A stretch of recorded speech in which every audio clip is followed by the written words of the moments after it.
Julien Hardy, a big day for you. Race debut of the new CR7. You finally joined the dark side. Yeah, well, we had no choice. We had to fall in line with everybody else. That's what customers want at the moment. You must understand that those T1 pluses and the dunes don't get stuck. This is where the fight became very uneven. So yeah, and then people aren't interested in two-wheel drive and they're not interested in digging themselves out anymore, which takes a bit of a challenge away. You know, now any beginner can just drive into the dunes and come out the other side unscathed. So yeah, we've been struggling to sell two-wheel drive cars. So yeah, we had to move on with the new rules, and here it is.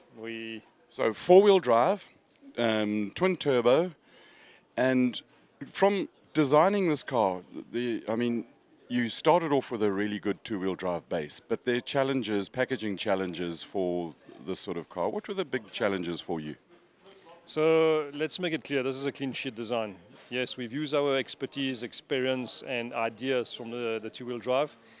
But because the engine is in the front, you literally start with a clean sheet. You need to package the transmission very differently. The gearbox obviously sits in a different place. You've got two extra diffs to deal with. The weight distribution of the car is very different, more nose heavy as compared to the two-wheel drive, which is very rear heavy. So all in all, about 14 months on the design and building side, or prototyping side. This is car one. It's car one, yeah, prototype. And sort of, it's still in, this is its first race. Clearly, it's still in early stages of tuning and development. WIP, yes. So there's still a couple of panels missing on the car, if you look closely. But yeah, it's pretty much, it's been very well born. We hit the test track on day one, and we had to go back home eventually because we ran out of fuel, which was not expected. We kept going. Always nice when your first run of a car. Yeah, I know. I told Brian to drive like a granny, but after 3 laps he was on it already, and we were matching the CR6 lap time. We've done, I think today's the 10th day we ran the car, so in total about 850 Ks. It's never really stopped on track, which is very good. It's a bit unexpected. Now, you are known for left field thinking and some far out ideas, and before we started talking you said that this hub area was the most innovative part of the car. Would you like to share why? Because I'm a lazy person. I hate fixing shit at 4 o'clock in the morning, so now it's a question of maintenance. We try to remove all the high maintenance items out of the car.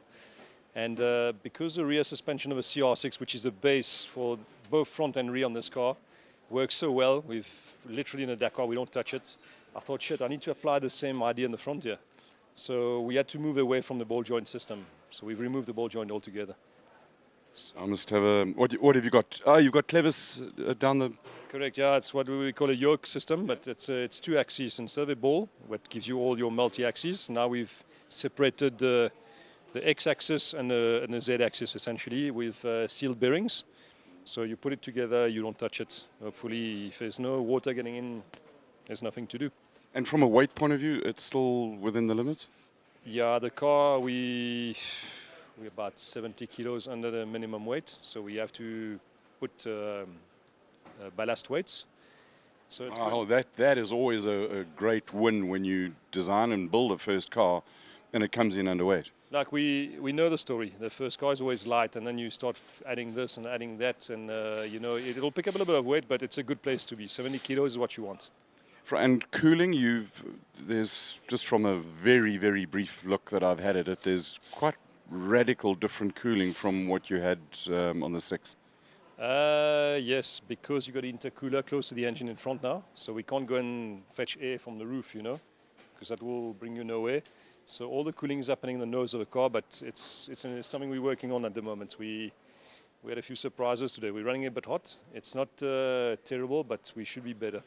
I don't think you could have asked for better weather, being dry and very, very, very hot. You want to put the car through a torture. Yeah, but this is not super hot for us. Morocco this year, when Mathieu won the Desert Challenge, it was mid-45s every day. So close to, it went above 15 some stages, and that's super hot. So we need to turn the sun up. Yeah, so no, look, we step by step. This is a testing weekend for us. We're not here to win the race. We're not here to prove anything to anybody.